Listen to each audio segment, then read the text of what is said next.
It is a great honor to speak to you today, especially in front of such a special audience as we have here. Our love and compassion for the North Korean people has brought us together today.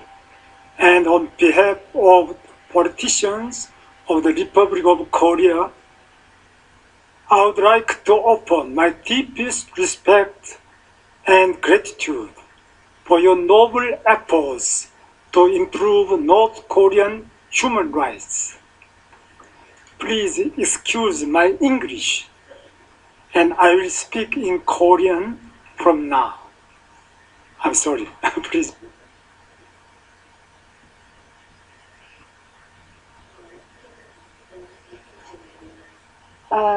Korean Human Rights Ambassador Jung Hoon Lee and former UNCOI Chairman Michael Kirby, who is the main player of the landmark COI report, UN Special Rapporteur on North Korea's human rights, Marzuki Darusman, Sonia Biserko,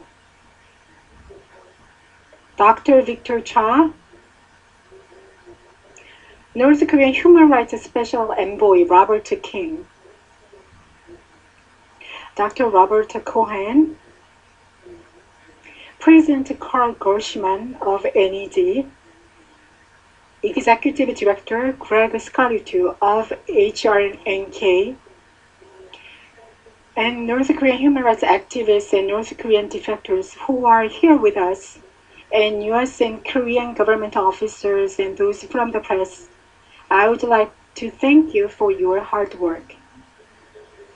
I also like to thank the organizers for putting this meaningful event together, CSIS, HRNK, George W. Bush Institute, and also my thanks goes to Human Liberty Center at Yonsei University from Korea. Improving North Korea's human rights is critical in addressing the North nuclear problem, bringing peace in Northeast Asia, and achieving reunification on the Korean Peninsula.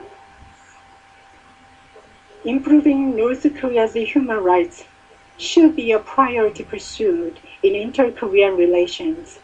In this regard, over the years, the international community, including NGOs, has made efforts to improve North Korean human rights record, and for this, I am deeply grateful. These days, every Tuesday, I attend rallies taking place in front of Korea's National Assembly to request the establishment of the North Korean Human Rights Act. I also met with lawmakers from the ruling and opposition parties, appealing to them that turning a blind eye to North Korean human rights abuses would be a sin to heaven. In 2004, the U.S. Congress passed its North Korean Human Rights Act, and I was so ashamed of it because what we needed to do was done by the U.S. Congress first. At the time, there was a rush of North Korean defectors who exposed in great detail horrendous human rights conditions and the situations of POWs and abductees in North Korea. However, the then Romuan government, in fear of annoying the North Korean regime, abstained or did not participate in UN votes on North Korean human rights. Thus, I submitted a North Korean human rights bill to the National Assembly on August 11, 2005.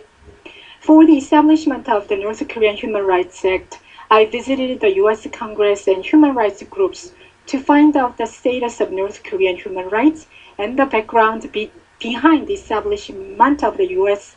North Korean Human Rights Act. I also visited places where North Korean defectors are known to have gone.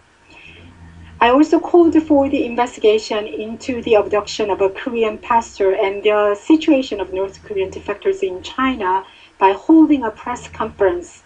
Chinese security agents disrupted the proceedings and confronted us for 11 hours. I also called for the prohibition of forced repatriation of North Korean defectors and also the return of South Korean POWs by proposing 4 resolutions to the National Assembly. I also put together an exhibition about North Korea's Holocaust.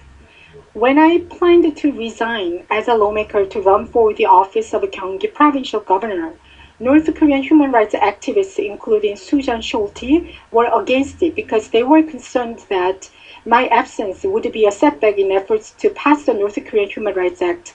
I didn't think there would be a setback. However, after serving as a governor for 8 years and coming back to the national politics, the North Korean Human Rights Act that I had presented 10 years ago still was not passed. Human rights human rights are so noble and sacred that they should not be violated even during war. The Korean people should not dismiss the human rights of North Korean people. As for myself, I cannot understand the argument that talking about North Korean human rights would undermine inter-Korean reconciliation and peace. I wonder, reconciliation for what and peace for whom? In the shortest period of time on earth, Korea was able to achieve industrialization and democracy at the same time. This was possible thanks to the interest and support from countries which upheld freedom, human rights, and democracy. When Korea was under military dictatorship in the 1970s and 80s, the very existence of human rights groups overseas was a great encouragement for democratic movement activists like me. Based on my past experiences, in an authoritarian state, it is quite difficult to expect human rights to be improved only by those in the state. In this regard, what is important is your role, the roles of the international community in Korea, and the North Korean Human Rights Act. The UN and the international community, by way of various laws and resolutions, are working to strengthen North Korean human rights, and such movements are echoing in Korea as well. To date, 16 local governments of Korea sent their proposals to the National Assembly requesting that a North Korean Human Rights Act be established. The Korean National Assembly should promptly pass the Korean Human Rights Act. Under the military dictatorship in 1970, I was a college student and became actively involved in pro-democracy movements.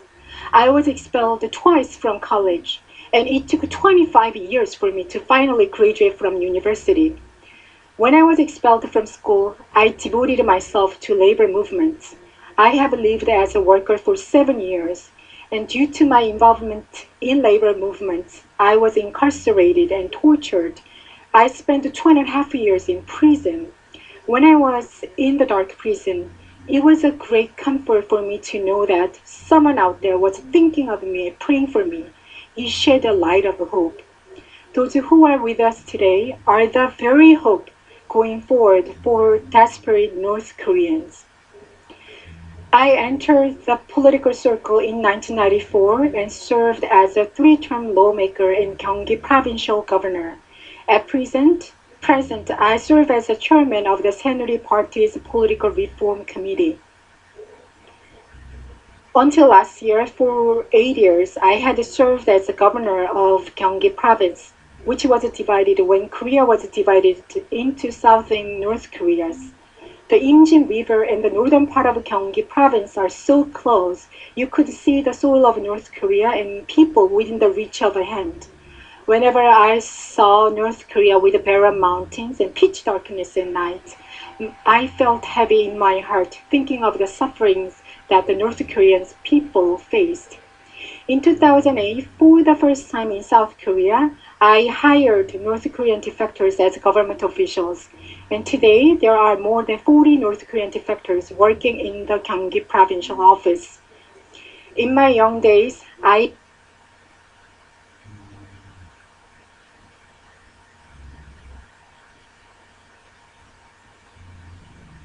are suffering from starvation and hardship. In order to solve these problems, we have to achieve democracy in North Korea and unification on the Korean Peninsula. The history shows us that the regime abusing human rights would collapse without fail. I believe that if the North Korean regime insists on disregarding human rights issues, it would end up endangering itself. We have to make efforts to reform and free North Korea. Let's work together in a long journey to free and liberate North Korea. Thank you very much.